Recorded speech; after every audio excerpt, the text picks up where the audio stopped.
Okay. 10, 9, 8, 7, 6, 5, 4, 3, 2, 1. Welcome to OutRight TV. This is a video and podcast series bringing you stories of LGBTIQ people and allies across the globe to discuss about this issue that we're facing right now. And hopefully we face and overcome this challenge, which is the COVID-19. And I'm Ging Cristobal from the Philippines. I work as project coordinator for Asia and the Pacific. And with me here right now is Nada Chayavit from Thailand. Hi, Nada. Hi. So Nada is from Thailand, but right now she is in the United Kingdom. So why are you in there at UK? Hi, gang, and the rest of the audience. I'm so thrilled. um, the reason I'm in UK at the moment because I got the Chevening Scholarship, which is the UK official international scholarship for the future leaders who would like to commit to build the world to study master degree in UK. So I'm currently under the international human rights law for post grad school at University of Essex. So Yeah. University of Essex is in the city or outside Yeah, the city. it's located in the very small town called Colchester, where Colchester is named as one of the oldest city in the history of UK, which is more than 2,000 years old. Wow. Yes. But the cases of COVID there are less than the capital, right? Definitely, yes, yeah. As you know, like the global pandemic, the tourist attractions or like the capital, it seems like they affect the most, right? So stay safe, huh? Because you're in the UK. And first question. Let's go back to our set of 20,000 questions. So, how would you describe yourself in one sentence? Well, I think I'm a girl with big heart as well as my stomach space for delicious food. Okay. I thought you were describing me. Okay. So, what does life look like when you were where you are in light of the COVID-19 virus? So, you were there before COVID became a pandemic. So, can you share a little information about your life before COVID and now during COVID? Well, I'm kind of like introvert person. I love to engage with people when it's needed. I mean, like I dedicate my life and work to support people to promote human rights for LGBTIQ community in my own country, in the regions, and sometime at the global level. So I've beside this kind of work, I always, like stay with myself, like enjoy life alone. But it's not about love to being isolated. I like to work and on the street to see people, to see the livelihood of the neighbors. But suddenly, like things changed totally upside down, like where people see each other before and they, like they smile to each other at the moment instead of, like express a good feeling, a positive energy. You will see people keep looking and measure the distance automatically, like make sure that we are, like compiling to the 2 meters distance, for example. It's weird for me, and I don't like to say it's going to be a new normal, but it's make me feel like shrinking sometime, but it's really hard to stay positive when you live in the country is where it's not your it's not your motherland. How long have you been in the UK? I've been here since October last year. Probably Hmm. is the 6 months already. So So, yeah. have you formed like an LGBTIQ support group in your place where you're staying right now? Well, in my university there is association, right? LGBTIQ associations, but because of the tight schedule at my school, it's very difficult for postgraduate students to join. But I did some annual activities like to celebrate or to show solidarity with them sometime. For example, last year, I was there for the Transgender Day of Remembrance. Yes, but generally, like the leading list keep you keep you busy. But what about your LGBT group in Bangkok, Thailand? When you left, I'm sure. Oh my God, the distance and the time difference, huh? Oh, yeah. I think I left Thailand where we were at the moment of all LGBT activities are uprising. Like everyone keen to join, set up the events to promote our gender equality and the inclusiveness of our LGBTIQ individual and community. So I left the country where my heart was so really, really, I felt guilty. I felt like this is the right decision to go, to take a further step on my educational program, to enhance my capacity to do better, to make a greater change, impact within Thailand. And I even had, some kind of like nightmare when like, oh, no one wants you anymore.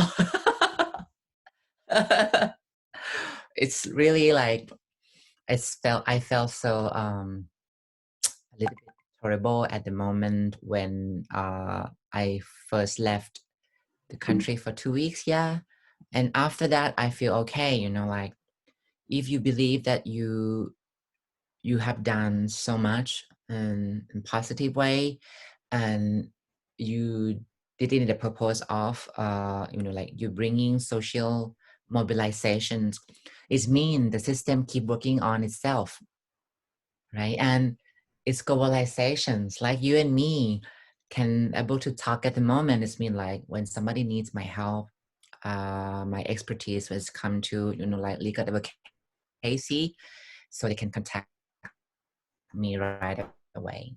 And I'm still doing this. I'm still drafting complaint. Like filing petition to the Gender Equality Act committee. So it's still ongoing, actually. But just mention that you keep in contact regularly with the LGBT organizations you have in Bangkok, Thailand. But how has your community been impacted by this pandemic at present? I know in Thailand also the cases are rising. So how are Well, they coping? they it's tough for them, really. I've seen them that on the activity and event has been suspended without like we have to wait for any kind of like further notice from the government. Most of them, they comply with the physical distancing policies, but the economic crisis is now what the most concern.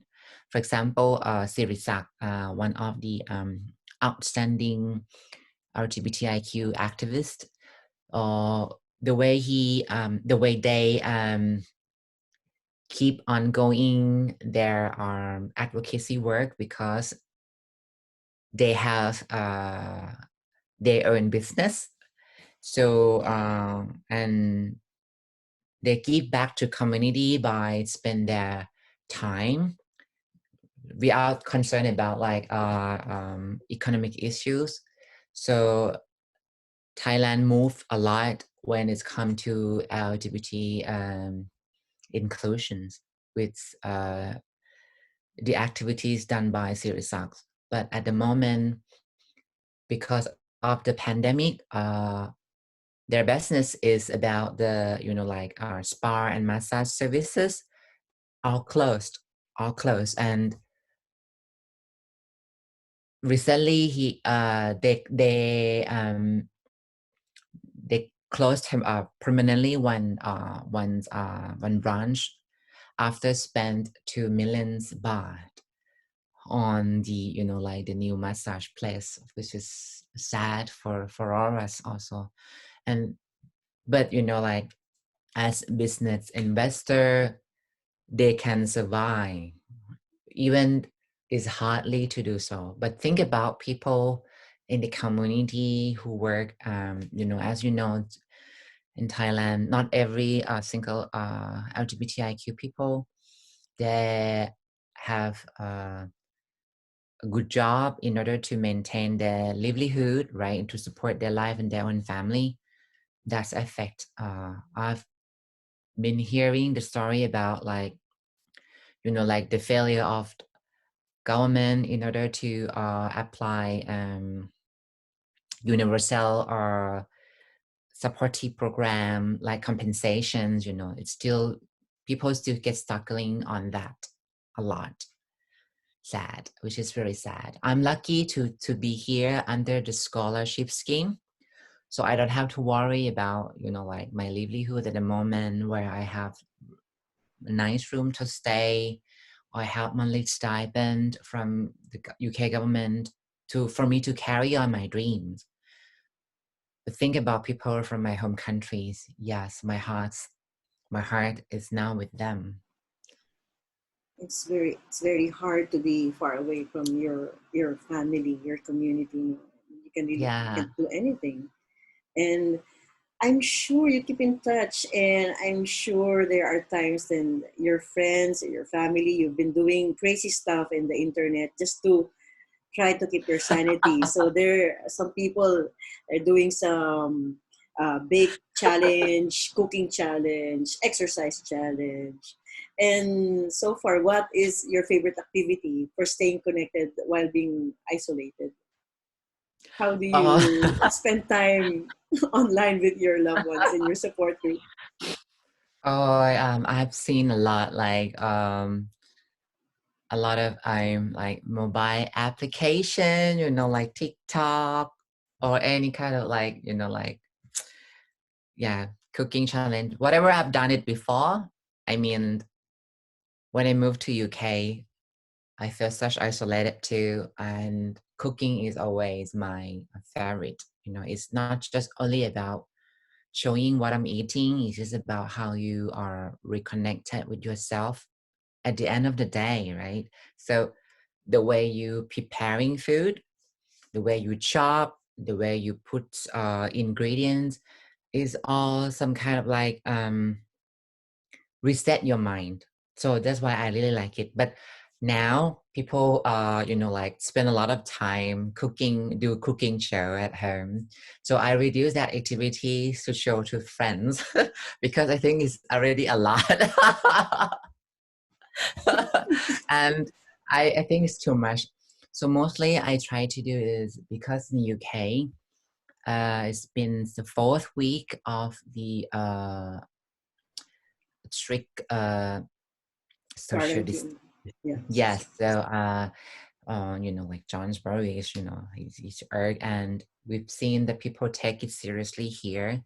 And when it's first affect to the rest of the UK, my the international friends in my university, they're just like gone you know, like it's, I don't like the word crazy. It's like people people Panic. affected a lot on this, yeah, you know, like panic, and they just left. They left university. They left university accommodation, and they returned to their home countries to stay safe and secure with the loved ones, which is understandable. I myself also to see people suddenly just left university, the people who I always hang out with, enjoy our mother of nature with, like, jogging routines. They just gone home, go back to Thailand, go back to their home country. It caused me a lot of stress in that moment. And because I don't know what to do, where to go, and people start to stock food. And as the scholar students, we don't have enough that kind of money to stock food. You know what I mean? Like after paying the rent, we have enough to survive, right? So it's not that bad, but when it's come to where usually you can just go and grab something and eat, right? It's enough for daily routine, or it's enough for a week. But then people stock everything at the same time. That's crazy. So I made decision to move out from my university accommodations, and luckily that university understood the situation, so they try to reform, you know, any regulation that could support students. So they allow us to terminate the contract before the end of the year, and then I moved out in order to save more income money. Mm-hmm. That's the most I would spend on food. You know, as the first questions you ask me, it's about I love to eat good food. So yeah, that's kind of thing. And everything, you know, like class and any kind of like physical um, connections, activities are suspended.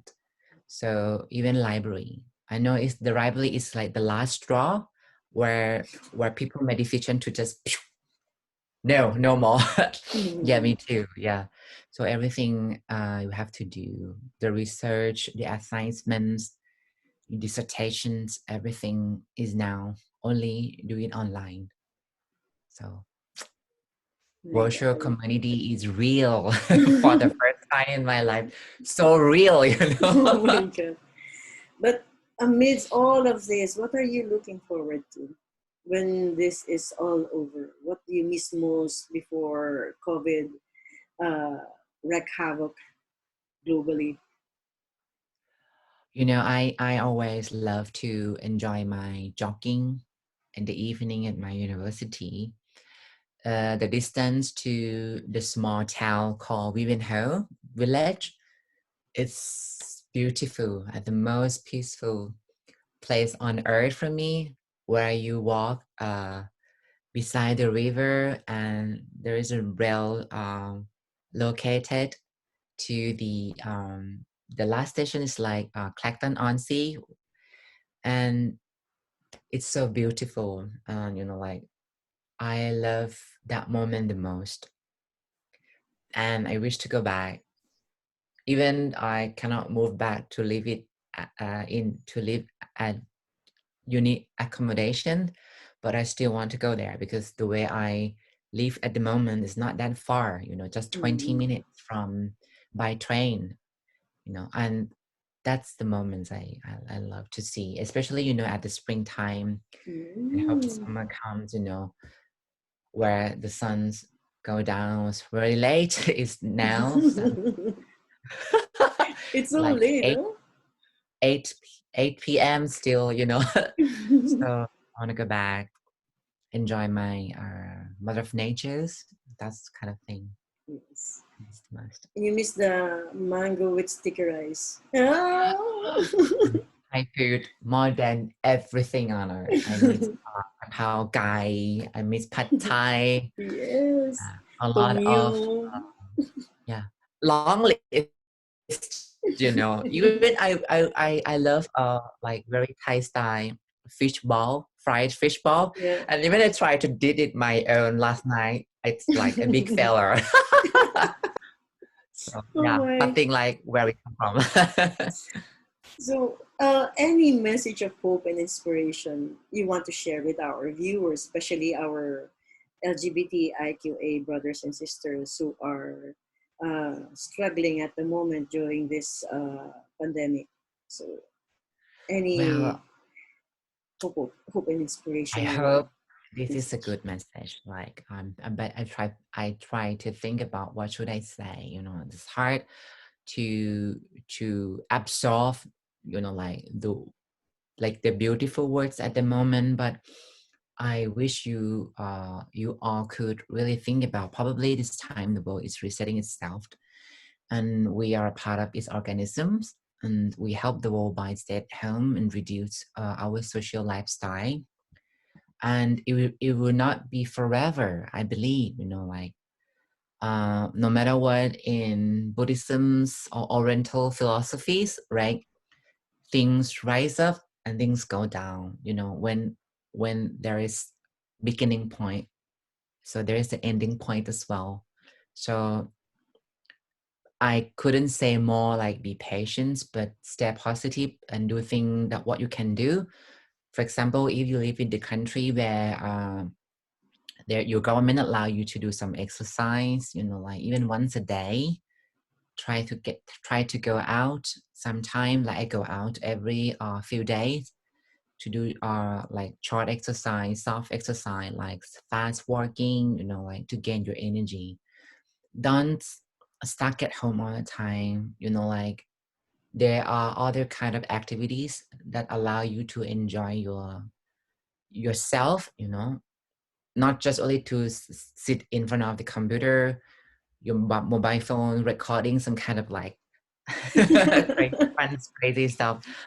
It's temporarily, you know, like for probably it's time for you to think about alternative choices. And I trust that you will find one for your own.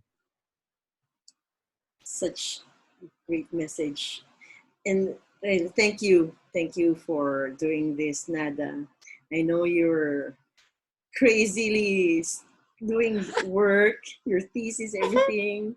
And thank you, everyone, for taking your time to watch OutRight TV. This is a video and podcast series which brings to light stories of LGBTIQ people and allies across the globe as we challenge and face this pandemic together. And with me was Nada. Thank you very much, Nada. Yay! Thank you for having me with you and outright. You know, you are Good the luck to best. your Always. studies and stay safe.